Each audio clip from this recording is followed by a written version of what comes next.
Hello दोस्तों, नमस्ते, प्रणाम सभी को, जय श्री राम। और आप सबके बीच में एक होली गीत लेके आई हूँ। ये गीत के लेखक हैं आशीष भैया जी, जो कि ये प्रतापपुर प्रयागराज के रहने वाले हैं।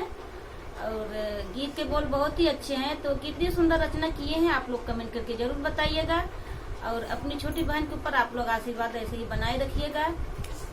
हेलो दोस्तों, नमस्ते, प्रणाम। मैं हूँ किरण प्रजापति और एक होली गीत गाने जा रहे हैं। कैसा लगेगा कमेंट बॉक्स में जरूर बताना और ज्यादा से ज्यादा हम लोग का सपोर्ट करना।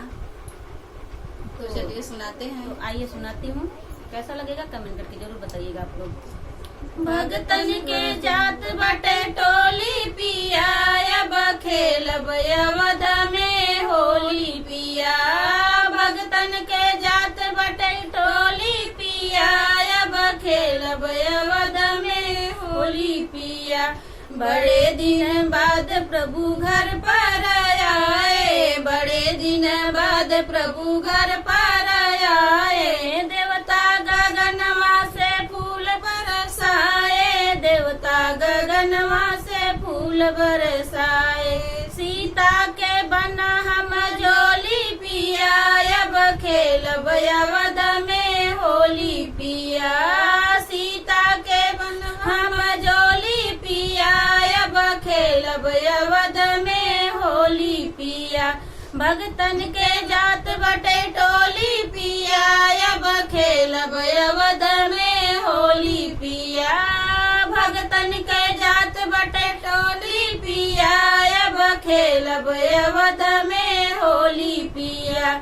रंग में रंगाइल बा अवधा नगरिया, रंग में रंगाइल बा अवधा नगरिया।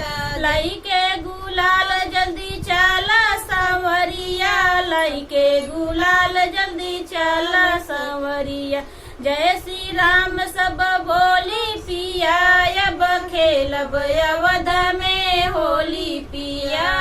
जय श्री राम सब बोली पिया, अब खेलब अवध में होली पिया। अब खेलब अवध में होली पिया, अब खेलब अवध में होली पिया। भगतन के जात बटे टोली पिया, अब खेलब अवध में होली पिया। भगतन के जात बटे टोली पिया, अब खेलब अवध में होली पिया। लक्ष्मण झूला के करब दर्शनवा, लक्ष्मण झूला के करब दर्शनवा। सीता रसोई के देखब सजनवा, सीता रसोई के देखब सजनवा।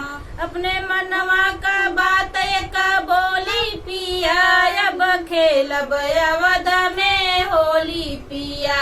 अपने मनवा का बात एक बोली पिया, अब खेलब अवध में होली पिया। भगतन के जात बटे टोली पिया, अब खेलब अवध में होली पिया।